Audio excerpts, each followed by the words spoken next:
Item 4, formal communication by the Speaker.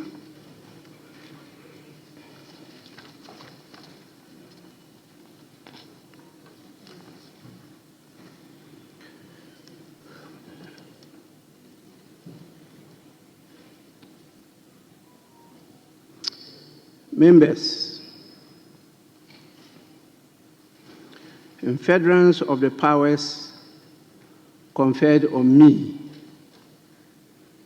by the Constitution 1992, the Parliament Act 1965, Act 300, the Standing Orders of Parliament, and the Code of Conduct for Members of Parliament of Ghana. I make this statement with a very heavy heart and righteous anger.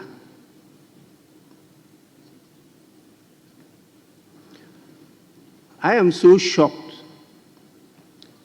and very scandalized at what I saw and heard through various media outlets. It's what happened at the sittings of the Appointments Committee yesterday, the 30th of January 2025, and this morning. Today, I read the views and reports of our brothers and sisters of the media as to what took place at the first sittings of the committee. The outrage of the public and the people who represent and serve is apt and understandable. What should have been a solemn exercise in parliamentary scrutiny degenerated into an appalling display of chaos and lawlessness, bringing this House into disrepute before the entire world. What transpired was not just a gross affront to the dignity of Parliament, but also a blatant contempt of the House. This further aggravates the already existing low level of trust of Parliament and parliamentarians. I have the unfortunate burden of responding to the disgraceful and deeply regrettable events that unfolded during the Appointments Committee.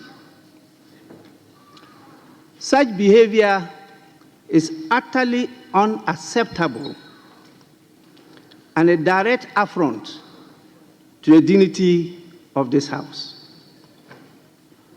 The actions of those involved have sullied the image of Parliament and also betrayed the trust of the Ghanaian people, whose expectations of leadership, decorum, and responsible conduct have been callously disregarded.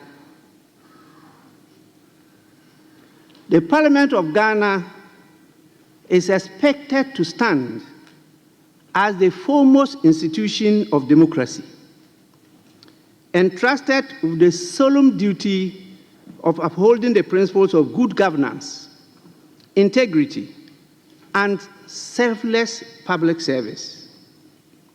Yet, the events that transpired during the Appointments Committee hearing yesterday have gravely undermined these ideals.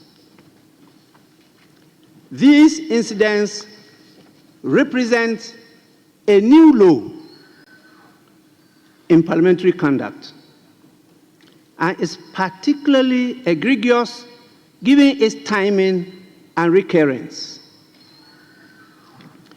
It is unconscionable that members who are supposed to be leaders elected to serve as representatives of the people would engage in violent confrontations in a setting that demands the highest levels of maturity, emotional intelligence, and statesmanship.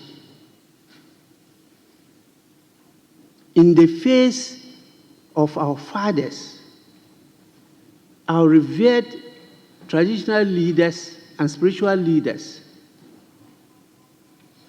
our kings, our queens, our queen mothers, the apostles, and our own children, members could not even exercise a scintilla of emotional intelligence. Aged people who are sat from morning just to assist and support the committee perform its duty were treated to these ugly scenes. It is deeply troubling that this is the third time in as many years that such an incident has occurred within the presence of Parliament. Each time, public outrage has been met with empty apologies and no real change in conduct. This House must acknowledge that it is rapidly eroding public confidence in Ghana's democracy, and that such conduct, if not decisively addressed, will have grave consequences for the credibility of Parliament and the future of democracy in our dear nation.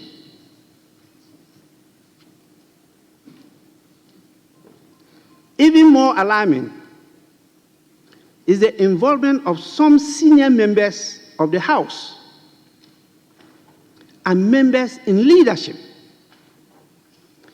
individuals who ought to embody the principles of leadership and discipline. Their participation in this deplorable spectacle raises serious questions about their fitness to lead and their commitment to upholding the values of Parliament. If members cannot engage in robust debate without resorting to physical aggression, then they are unfit to discharge the mandate bestowed upon them by the people of Ghana. Parliamentary privilege does not and will never extend to lawlessness. The rules of Parliament exist to guide conduct, and members are duty-bound to uphold them. Ghanaian citizens deserve a Parliament that exemplifies discipline, intelligence, and the pursuit of national progress, not one that degenerates into a battleground at the slightest disagreement. The international community is watching us. Our Speaker has received numerous calls from concerned citizens, both in Ghana and outside Ghana, from civil society organizations, from academia, and parliamentary counterparts across the world, all lamenting the disgraceful conduct of members of this House. Today, I welcome my colleague from the Parliament of Morocco. A number of them are here leading delegations to a prosperity dialogue, and they all saw what happened. The Ghana that they are proud of.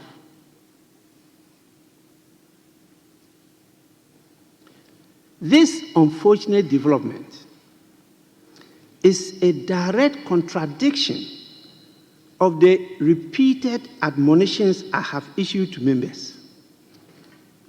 Just yesterday, we had an occasion here. Immediately after that, the worst happened. I have consistently reminded this House that respect is earned, not demanded. The manner in which members conduct themselves determines the extent to which they command the respect of the Ghanaian people. Yet, despite these admonitions, some members continue to act in a way that dishonors this House and its traditions. This must stop. Parliament cannot continue to excuse misconduct under the guise of political disagreement. Consequently, the following emergency measures are to be taken with dispatch. 1, the circumstances of the absence of a Privileges and Immunity Committee. In that circumstance, a 7-member special committee shall be constituted under Orders 5 and 20, Rule 4, to conduct a full-scale investigation into the events of yesterday and this morning. The committee shall identify all members involved in the disorder and submit its report with findings and recommendations within 10 days from today.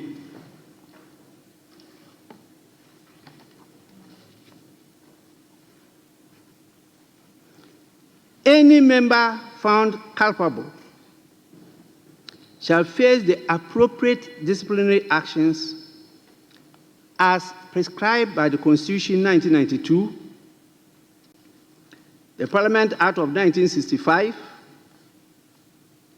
and the Standing Orders of Parliament.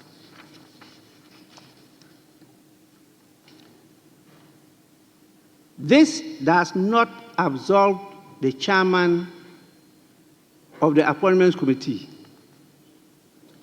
from performing his duty under Order 268, Rule 3, which says, and I quote, "The chairperson of a committee shall maintain order at a meeting of the committee and decide on each question of order. And A, where a member persists in disorderly conduct, the chairperson may refer the conduct of the member to the House for determination." And so I expect the chairman of the committee to also submit a report to this House. The following members shall constitute the membership of the special committee. I have not consulted any member, and this is a duty no member can fail or decline to perform. The committee is to be chaired by Honorable Emmanuel Bejra.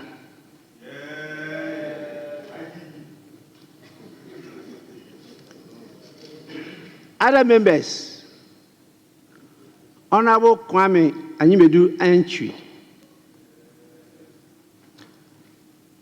Honorable Gisela Akushika Tete Agbotui, Mrs. Honorable Abina Osei Asare, Mrs. Honorable Zaneto Ajiman Rollins, Doctor. Honorable Vincent Opong Asamoah and Honorable Bede Anwata Azuma Zeden. That is a 7-member committee. You are to present your report with recommendations within 10 days from today. 2, in pursuant of Section 10 of the Parliamentary Service Act 1993, Act 460, I direct the Clerk to Parliament to cause to be undertaken a full assessment of all damage caused within the committee room and parliamentary presence as a result of the misconduct of the members. Not a single peso of public funds shall be used to repair or replace any damaged property. Instead, members found responsible shall be surcharged for the full cost of repairs and replacement, with deductions from their emoluments, including the salaries of members, if necessary. 3, in pursuance of the provisions of the Constitution 1992 and the standing orders of Parliament, I further direct the Clerk to Parliament to formally lodge a complaint with the Ghana Police Service to conduct a full criminal investigation into the matter for appropriate action. 4, I call for an immediate meeting of the Committee of Selection today, to reconstitute the Appointments Committee as a matter of urgency, and to set up the Standing Orders Committee to reconsider a revision of the rules for the assessment of nominees for the consideration and approval by the House. If there is any defect with our rules, we will rectify them. The scene that we have all witnessed is unpalatable. 5, I draw the attention of members to the sanctions provided for in the Parliament Act and the Standing Orders of Parliament in the event of a breach of privilege or contempt of Parliament under Orders 34(2) and 36. Members may also see Article 123 of the Constitution 1992. Let there be no doubt, Parliament's credibility has been seriously undermined, and urgent punitive action has to be taken, since this was done contemptuous parliamenti in facio parlamenti. Consequently, the following members are suspended from the sittings of Parliament for 2 weeks from today. Do you want me to repeat it?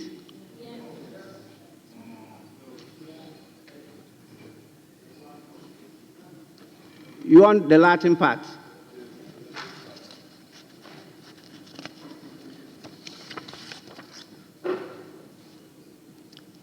Their actions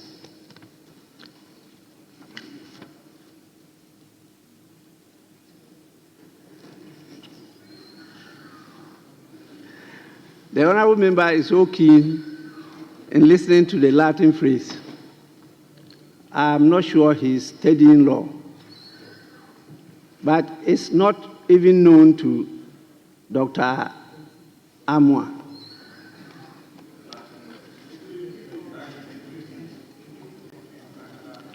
What I said is this: let there be no doubt Parliament's credibility has been seriously undermined, and urgent punitive action has to be taken. Since this was done,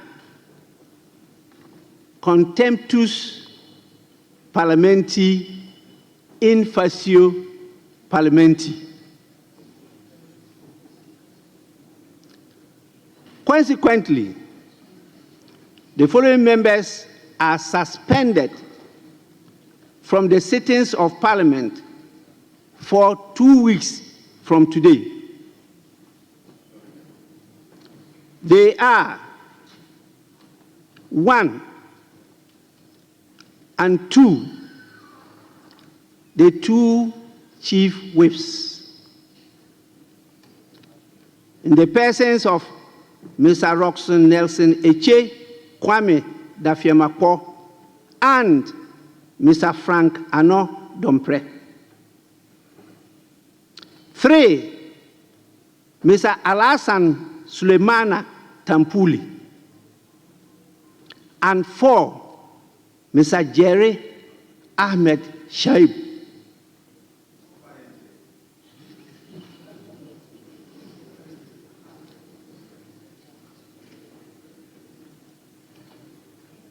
Leaders from the various caucuses should take the consequential actions to continue with their leadership.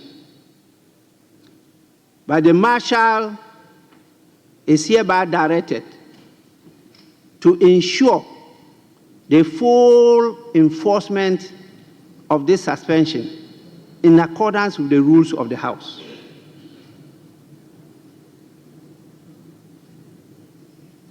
As Speaker, I reaffirm my commitment to restoring the dignity of this House. The people of Ghana deserve a parliament that exemplifies leadership, integrity, and discipline. Members must reflect deeply on their conduct and be reminded that they hold their seats in trust for the people. The events of 30th January 2025 and this morning must not be repeated.